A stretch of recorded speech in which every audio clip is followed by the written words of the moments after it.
classroom. And it was really important for me to lay a strong foundation for algebra, knowing that they would be going on to high school and that we often see students kind of dropping out and not going on to take higher levels of math. So the challenge that I had to deal with when I was working with students is that the curriculum really started from a very abstract perspective. And these were just kind of some examples. And it was just hard for my students to understand, like, what was a variable? It's very interesting. We go from in primary, elementary to looking at just numbers. And then all of a sudden we introduce this variable, and not just one, but many of them. And a variable can stand for a single number or many numbers. And it was very abstract, and it would introduce equations with no context. Stories, graphs, tables, and equations are introduced kind of in silos. And I just found that my students were just quickly disengaged and would just tap out. So I had to think about, well, how do I shift that? How do I think differently about that? And it's really important for me that students are curious about math. That is that they can explore math ideas.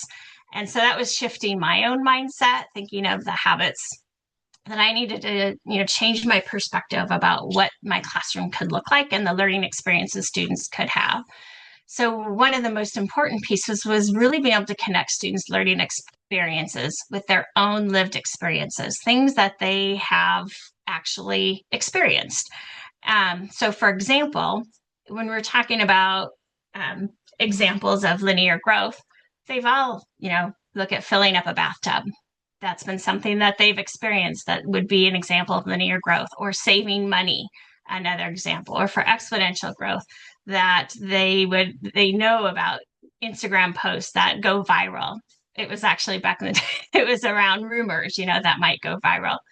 And so those contexts were so important in being able to really support students' understanding around these much more abstract ideas that they were being introduced to.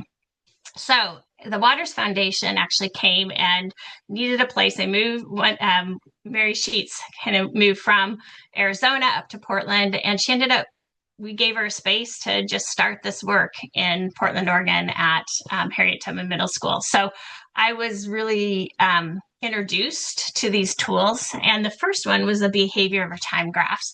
And they really help visualize how something changes over time to identify patterns. They really focus on trends rather than specific coordinate points.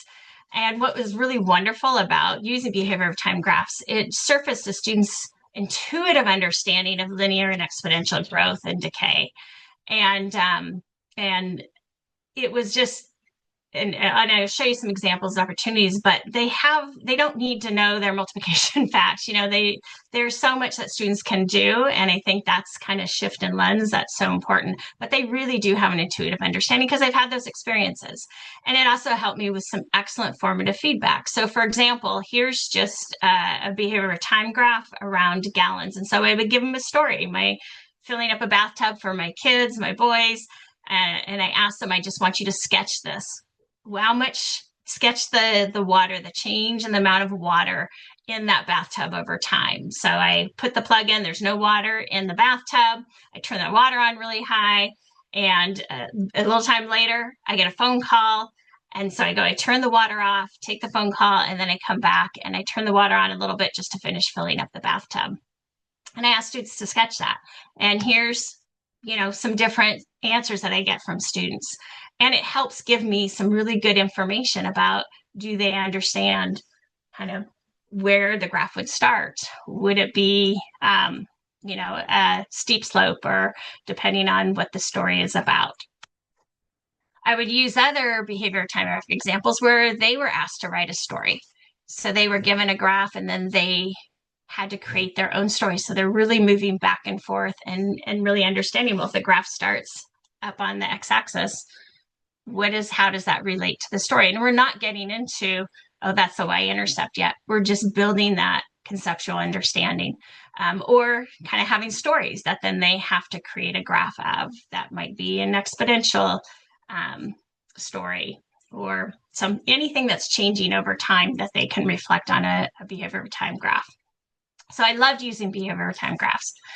And then the other area that we really focused on is using stock flow modeling, so really systems dynamic modeling. And it's, a way to simulate dynamic models by expressing them as interconnected. So we have stocks and flows, connectors and converters. And it really was an amazing opportunity for students to take these stories and then build an actual model for them. And what I would do, I would start with a story, a simple story that they're familiar with, that they've had experience with. And then they would actually draw the stock flow. And what it gave is just great opportunity, again, to surface what they understood. So then we asked about, okay, you labeled your stock a bathtub.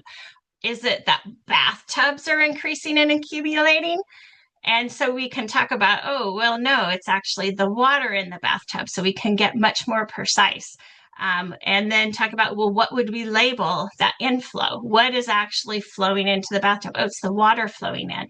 And then, well, how quickly is it flowing in? Well, it's flowing in at a rate of 5. 5 what? And so we can talk about units and really understand that the stock is something that's accumulating, and the inflow or an outflow is the rate at which it's accumulating. And what this allowed is to really talk about units, talk about what's a rate, and eventually translate that to the slope. All of that language, being able to ask students to make predictions. What would the graph look like? And is there any water in the tub before you start filling it up? What does that look like on the graph? If you increase the rate, how would that graph look differently? So now before we're building, we are really making some predictions. We're having these conversations. And then we would get in and actually build a model using Stella. And then once students were actually able, once they built a very simple model of linear growth or a simple model of exponential growth, then they could run it. And then we can really explore that table of values. Where do we see the initial rate in the table of values? Where do we see that in the graph? And they can go make changes. Well, what if your stock started with 0? Where would the graph be? So they're starting to make those connections. And then we can talk about the equation. And so we don't start from the abstract, we end with that, because now they've had so much experience of knowing that what that 5 represents, knowing what that 4 represents, and then being able to say, well, what is changing? The time is changing, and then the amount of gallons, and how do we look at, then we can talk about what's a dependent variable and an independent variable. And now that connection makes so much more sense when you look at the equations, and now students can start building their own equations from their own stories. And as I would do this, I would just create a number of different lessons and, give them a practical example and show them, this is a video that I have of filling up a tub, or a tub that's filling up and draining at the same time. How would you model that? There's another lesson I created, the book, The Immortal Life of Henrietta Lacks, really talks about someone who had very unique cells that were just continually, infinitely divided. And created a very important aspect in medical research, because those cells were always dividing. And so we looked at that, of her growing cells and a doubling. We would look at credit card model, where we might not build the model, but we would look at the interface where we could change different variables, and then think about, well, how long, how does the change in the interest rate change in the annual interest charge and the percentage rate affect your interest rate, affect how much time it takes to pay off? And this was a really powerful way to interface with the idea of exponential growth, but in something that they are going to, you'd rather have them simulate this than have to actually charge up a credit card and then figure out, that takes a long time to pay off and a lot more money. And then when I look at what are the results of for me implementing this in my classroom year after year, hands down, my students were so much more engaged. And I had a lot of students that it was really hard to get them engaged. They had a lot of math trauma. They had a lot of just experiences where, they felt like they were stupid in math. And so it really created this engagement. It built a very solid understanding of algebraic concepts. It wasn't about how do I solve this equation or how do I plot these points. We got there, but it was really where they could always connect back to these stories that we started with and something around their lived experience. Really, that the representation, the four representations, they really saw how they're interconnected, and you can see initial values in all four of those, and how do you see it? The abstract equations now made sense. They weren't so abstract anymore. And I always love to think about the infection model in teaching, that you start with early adopters and teachers who are really interested, and then teachers are like, what are your students doing? Wow, they keep talking about this. And it really actually got them starting to use the systems thinking tools and really creating that infection across the school and the district. Really decreased the students who struggled in math. I found my test scores increased, and it created an access point for all students. It's not just the ones that were always really good at math. It actually created a really solid access point for students who really struggled with math. And for me, that's most important, because they all have beautiful math ideas. So it really was a powerful way, and have developed many resources that I'm happy to share with people, but I'll just take some time to have some Q&A. Actually, Anne, we will have the Q&A after the second presentation. Okay, all right. Alan, can you need to quit sharing your screen, Anne, please? Okay. Alan, can you bring up the recording for the second presentation? Yes, I'll do that.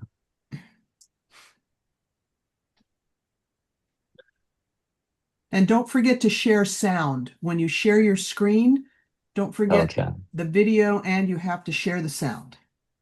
Okay.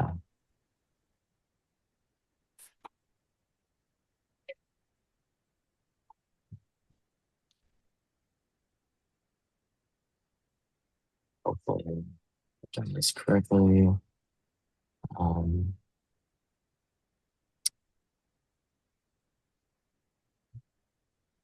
Is the sound coming through? I can't hear anything.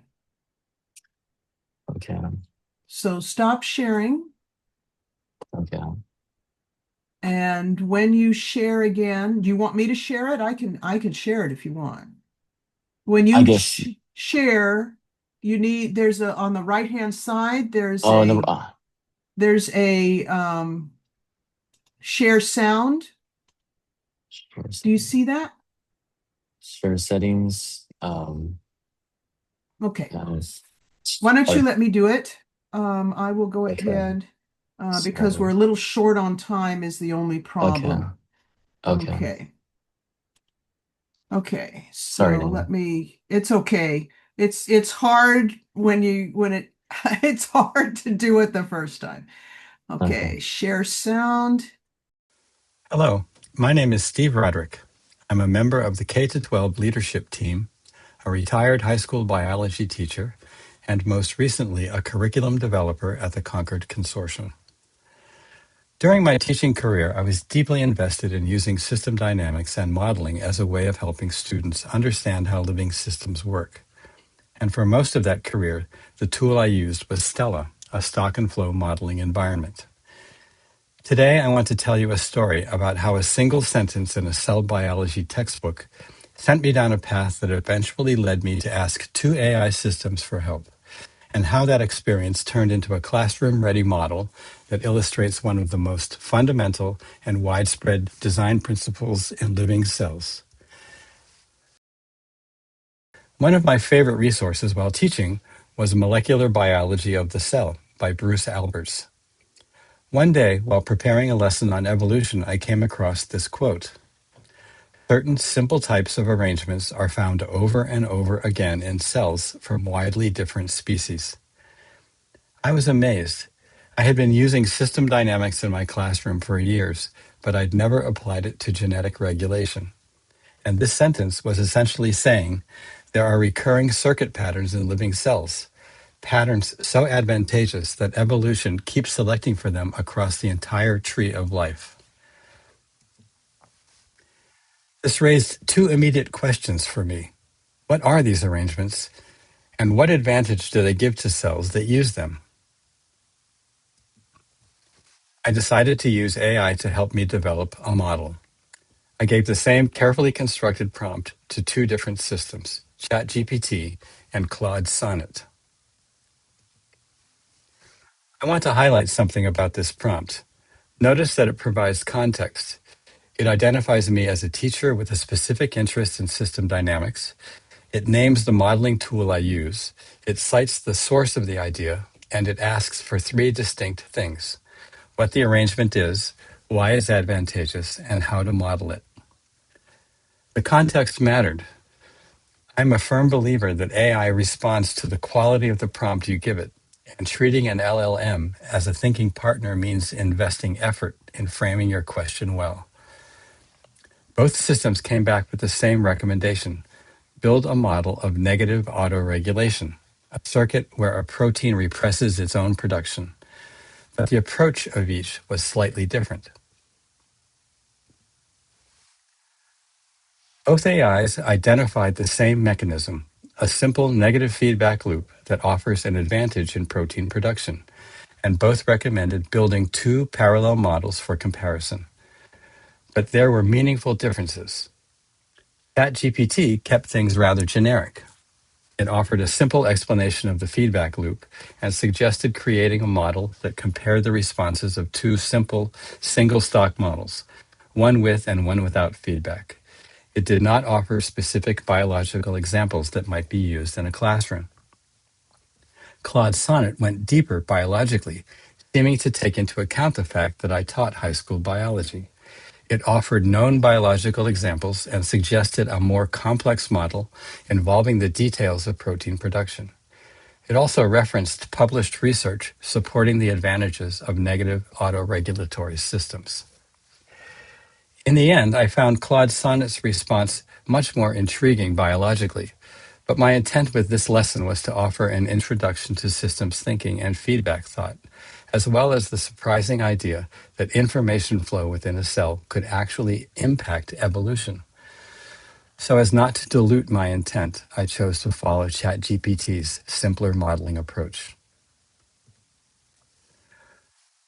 Both AI systems suggested modeling a simple feedback system called negative autoregulation, or autorepression. A well-studied example is the production of the amino acid tryptophan in E. coli, what's called the trip operon. Tryptophan is an amino acid critical to the production of proteins and is typically picked up from the environment. When its concentration within the cell drops below a certain threshold, genes that create proteins that can manufacture tryptophan are activated. They begin to produce tryptophan, and as it increases in concentration, it suppresses the very genes responsible for making it. And here's what makes this so interesting from a systems perspective. Intuition leads one to believe that adding a restraint would certainly make a system react more slowly. In reality, it is exactly the opposite. Here's the actual model I built in Stella. Take a moment to orient yourself to the structure. I chose not to include transcription and translation, instead lumping together the processes as protein synthesis. I did not want to complicate the issue and potentially detract from the fundamental point I was trying to make, that simple negative feedback could provide a unique advantage to a cell that had evolved to use it. The two colored rectangles represent the concentration of tryptophan production proteins, or enzymes, in the two different cells. At the outset of the model, when tryptophan levels are high, neither cell contains enzymes for making more tryptophan. The overall system structure for each cell is identical, except for the addition of a balancing feedback loop, indicated by the letter B, in the red cell. That loop is what generates the negative feedback. The stock of tryptophan at the bottom is set to decline rapidly at the 5-minute mark of the model simulation. The drop provides a signal to the base synthesis rate to turn on the proper genes and begin production of tryptophan production enzymes. The behavior over time graph generated by the model shows an interesting result. When available tryptophan suddenly drops, the proteins necessary to make more tryptophan are produced in both cells, but at different rates. In the blue cell with no feedback, it takes 25 minutes to get close to the target concentration. Because its synthesis rate is fixed, the only force driving the response is the balance between degradation and a constant rate of new protein production. The red cell responds much more rapidly. Why is this? When the tryptophan concentration drops to low concentration, all inhibition to the synthesis of the enzymes needed to make more is eliminated, and production immediately ramps up to a rate well above the fixed rate demonstrated by the blue cell. The enzymes are rapidly produced early on and held back from moving beyond the target only when their concentration approaches it. Without negative feedback, the response is slower and more constrained, like driving toward your destination at the posted speed limit, safe but slow. Negative feedback allows for a faster response, like driving well over the speed limit and slowing only when your destination is in sight. A bit more dangerous, perhaps, but a strategy that will always win a race. The off switch, paradoxically, makes the cell more agile. I want to leave you with 4 lessons I took from this experience. Lessons that I think apply broadly to anyone considering using AI as a tool in their modeling practice. First, let AI scaffold the biology, not replace the pedagogy. Both LLMs gave me genuinely useful starting points, but it was my judgment as a teacher, not the AI's, that determined what the lessons should look like. I chose to first introduce the simpler model, leaving the details of the trip operon for later. The AI didn't make that choice for me. Second, simpler models are often better models. Claude Sonnet suggested including messenger RNA as a second stock, which is biologically more accurate. I tried it. The delay dynamics it introduced were interesting, but they distracted from the core concept I was trying to teach. The less realistic model was the more effective teaching tool. Third, counterintuition is a leverage point for learning. When students first see this model, they predict the feedback cell will be slower. When the graph contradicts their expectation, something important happens in their thinking. That moment of surprise and revision is precisely what we want systems modeling to produce. And fourth, AI responds to context. The more specifically and thoughtfully you frame your prompt, naming your tools, your audience, your goals, and your preferred sources, the more useful the response will be.